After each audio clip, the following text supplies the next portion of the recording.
Salut mes chers élèves de la troisième année collégiale, parcours international, option français, les abonnés à ma chaîne Labo des SVT, bienvenue à cette séance dans laquelle on va corriger une série des exercices sur les mouvements involontaires. Pour télécharger ces exercices, visitez le lien en dessous de la vidéo dans la description. On nous demande dans ces exercices de choisir les bonnes réponses. Premier exercice. Quel est le mouvement involontaire parmi les activités suivantes? Les activités sont la flexion de l'avant-bras après un choc électrique, le sentiment d'une odeur, l'écriture d'un texte, l'observation avec les jumelles. Je vous laisse le temps de réfléchir. Vous avez répondu sans doute que le mouvement involontaire, c'est la flexion de l'avant-bras après un choc électrique. Très bien. Alors que le sentiment d'une odeur, c'est une sensibilité consciente, c'est l'odorat. L'écriture d'un texte, c'est une activité volontaire. L'observation avec les jumelles, c'est une sensibilité consciente, c'est la vision. Très bien. Et maintenant, on passe au deuxième exercice.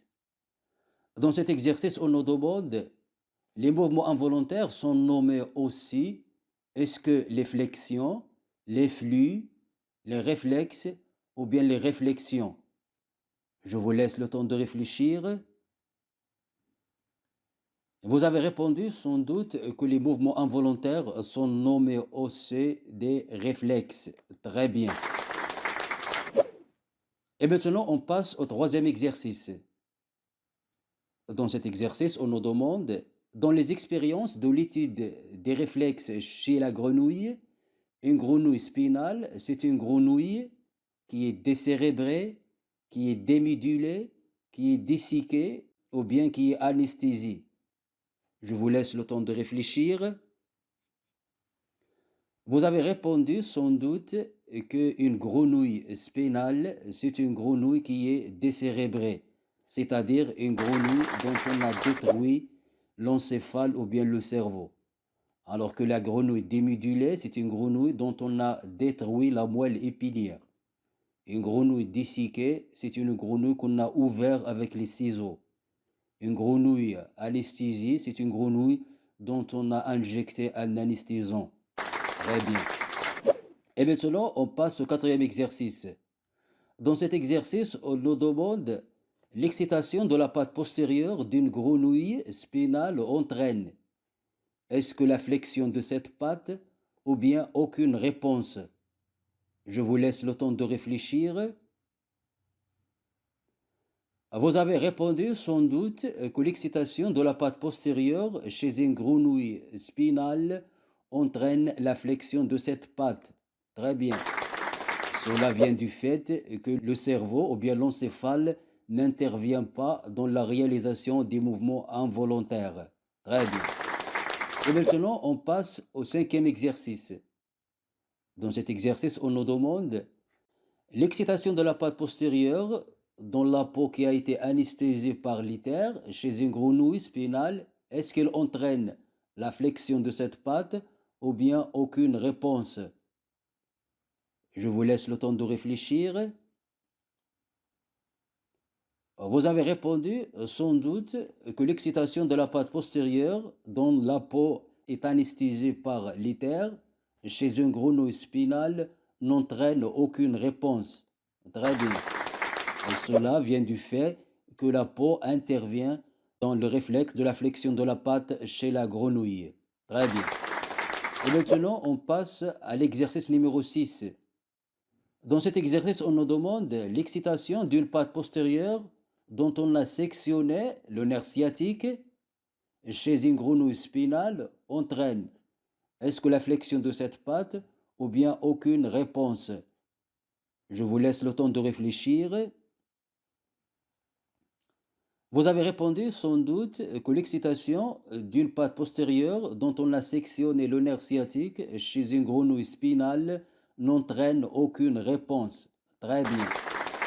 Cela vient du fait que le nerf sciatique intervient dans le réflexe de la flexion de la patte chez la grenouille. Très bien. Et maintenant, on passe au septième exercice. Dans cet exercice, on nous demande l'excitation d'une patte postérieure chez une grenouille spinale et débidulée entraîne. Est-ce que la flexion de cette patte ou bien aucune réponse? Je vous laisse le temps de réfléchir. Vous avez répondu sans doute que l'excitation de la patte postérieure chez une grenouille spinale et démidulée, c'est-à-dire chez laquelle on a détruit la moelle épinière, n'entraîne aucune réponse. Très bien. Et cela vient du fait que la moelle épinière intervient et participe dans les mouvements involontaires. Très bien. Et maintenant, on passe au huitième exercice. Dans cet exercice, on nous demande les structures nerveuses qui participent dans la flexion de la patte chez la grenouille sont le cerveau, la peau, le nerf sciatique, la moelle épinière, les yeux, le cœur. Je vous laisse le temps de réfléchir. Vous avez répondu sans doute que les structures nerveuses qui participent dans le réflexe de la flexion de la patte chez la grenouille sont la peau, le nerf sciatique et la moelle épinière. On vérifie très bien 4 sur 4. Alors que le cerveau n'intervient pas dans la réalisation des réflexes, aussi autant que les yeux et le cœur. Très bien. Et maintenant, on passe au neuvième exercice. Dans cet exercice, on nous demande quelle est la conséquence de la section de la racine postérieure d'un nerf sciatique, comme le montre ce schéma. Est-ce que la paralysie et la perte de la sensibilité ou bien de la sensation de la patte énervée par ce nerf? Est-ce que la paralysie et la conservation de la sensation de la patte énervée par ce nerf? Est-ce que la conservation des mouvements et la conservation de la sensation de la patte énervée par ce nerf, ou bien la conservation des mouvements et la perte de la sensation de la patte énervée par ce nerf? Je vous laisse le temps de réfléchir.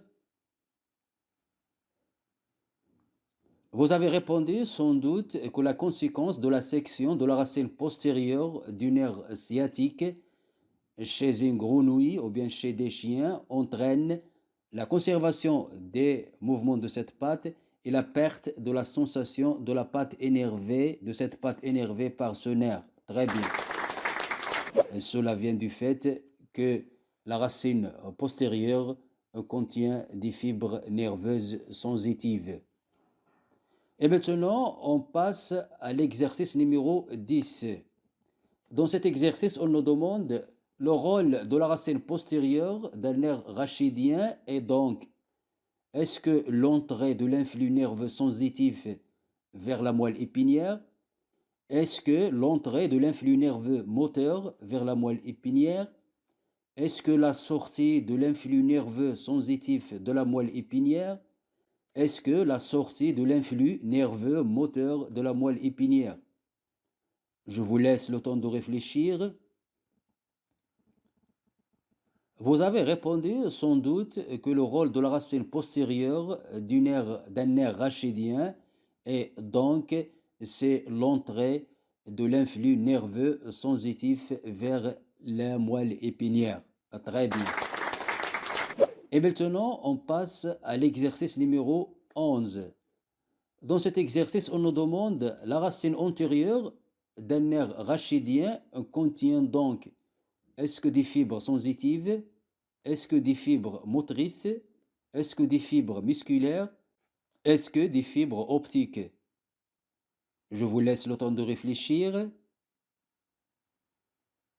Vous avez répondu sans doute que la racine antérieure d'un nerf rachidien contient des fibres motrices. Très bien. Alors que la racine dorsale contient des fibres sensitives. Très bien. Et maintenant, on passe à l'exercice numéro 12.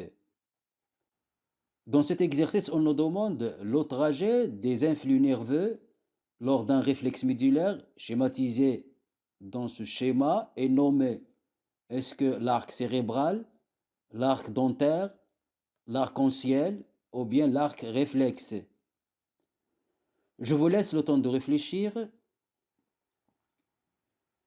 Vous avez répondu sans doute que le trajet des influx nerveux lors d'un réflexe médulaire est nommé l'arc réflexe. Très bien.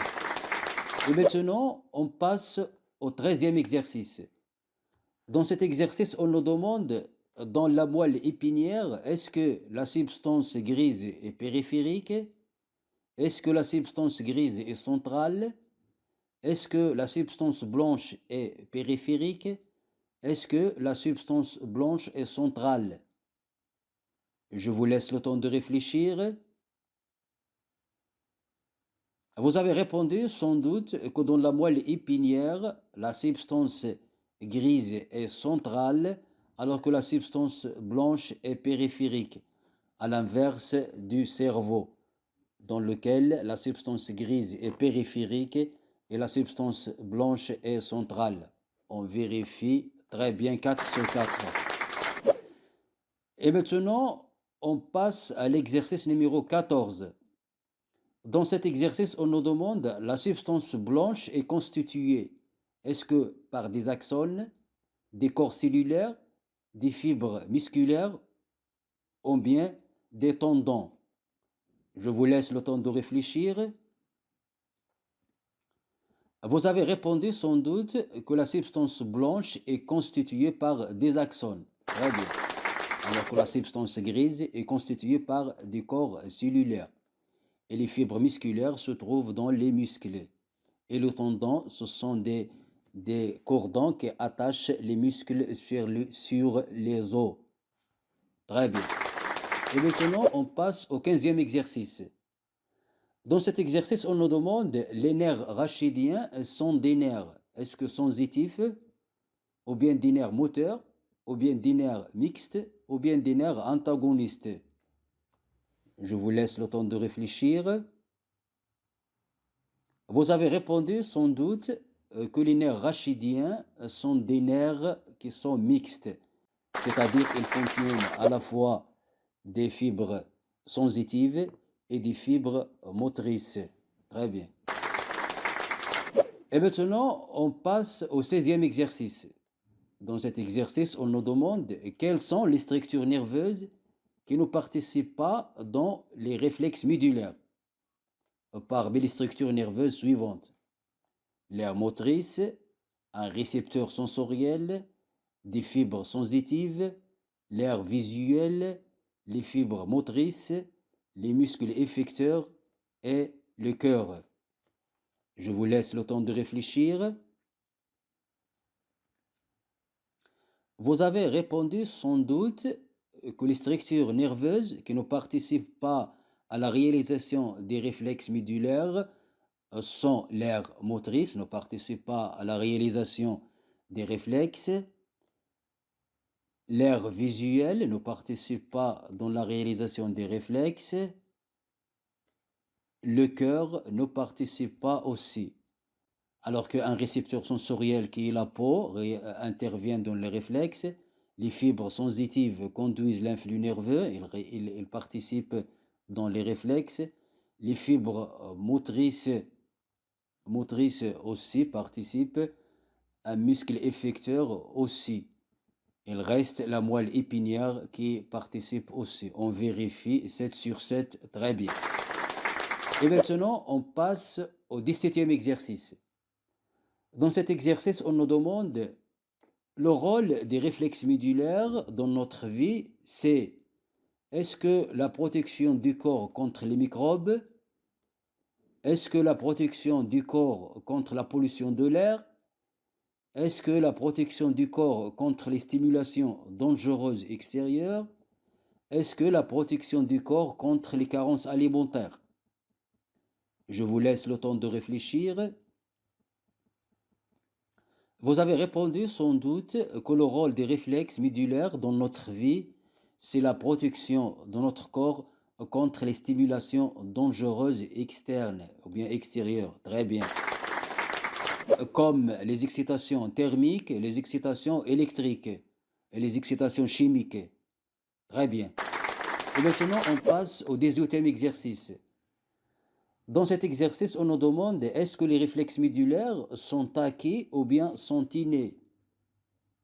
Je vous laisse le temps de réfléchir. Vous avez répondu sans doute que les réflexes médulaires sont innés, c'est-à-dire ils naissent avec nous, ils ne sont pas appris, ils ne sont pas acquis, comme les mouvements volontaires. Donc la bonne réponse, les réflexes médulaires sont innés, ils naissent avec nous. Et maintenant, on passe au 19e exercice. Dans cet exercice, on nous demande parmi les dangers qui menacent le système nerveux, on cite le tabagisme, le sport, l'obésité, l'insomnie. Je vous laisse le temps de réfléchir. Vous avez répondu sans doute que parmi les dangers qui menacent le système nerveux, on cite le tabagisme et l'insomnie. Très bien. Alors que le sport améliore la qualité du système nerveux et du système musculaire.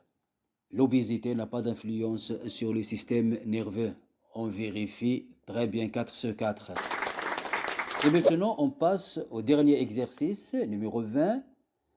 Les réflexes médulaires sont donc des mouvements volontaires ou bien des mouvements involontaires. Je vous laisse le temps de réfléchir. Alors vous avez répondu sans doute, comme on a avancé, les réflexes médulaires sont des mouvements involontaires. Très bien. Mes chers élèves, on a eu 20 sur 20 comme note. On est arrivé à la fin de cette séance. Je vous invite à vous abonner à ma chaîne, Labo des SVT, comme j'attends vos observations et vos remarques pour améliorer ces productions pédagogiques. Merci et au revoir.